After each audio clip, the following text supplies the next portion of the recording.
1993 as an academic teacher. There was hardly any place for life skill training in education then. I felt education and schooling was a huge chase of marks and rewards.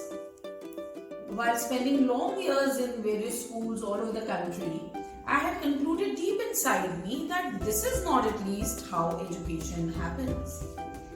My hunt for solutions started, and I discovered since independence, various policy documents of the government have mentioned art education as an area of immense importance for the overall development of students.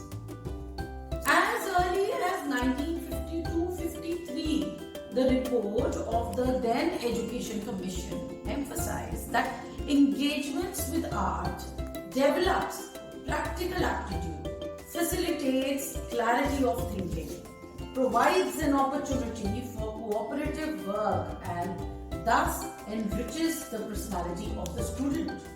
The Kothari Commission report of 1964 emphasized that in an age which values discovery and invention, education for creative expression acquires added significance.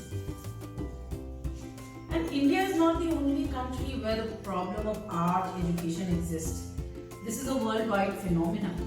WHO released a paper on life skill education for children and adolescents in schools in 1993, and it has been reprinted many times where the 10 essential life skills are listed.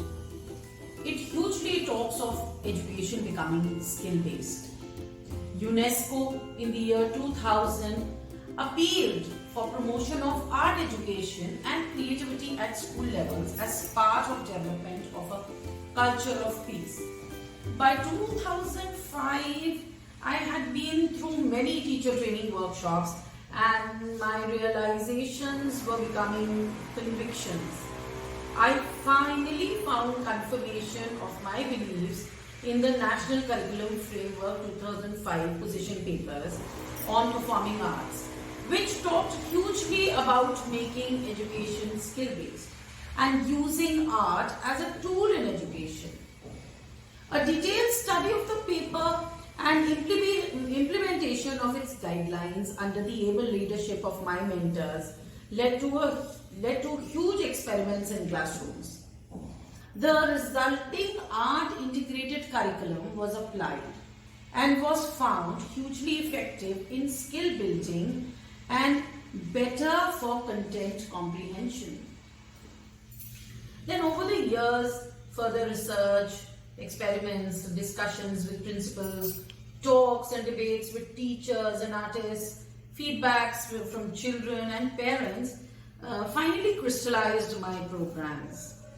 Later I also discovered that this theory and practice comes very close to the social learning theory developed by Albert Bandura in 1977. In social learning theory, learning is considered to be an active acquisition.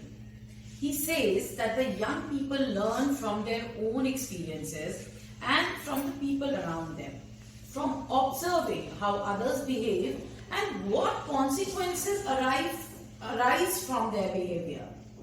Integrated art education has been seen as the route to allow life skill development among learners all over the world since long now.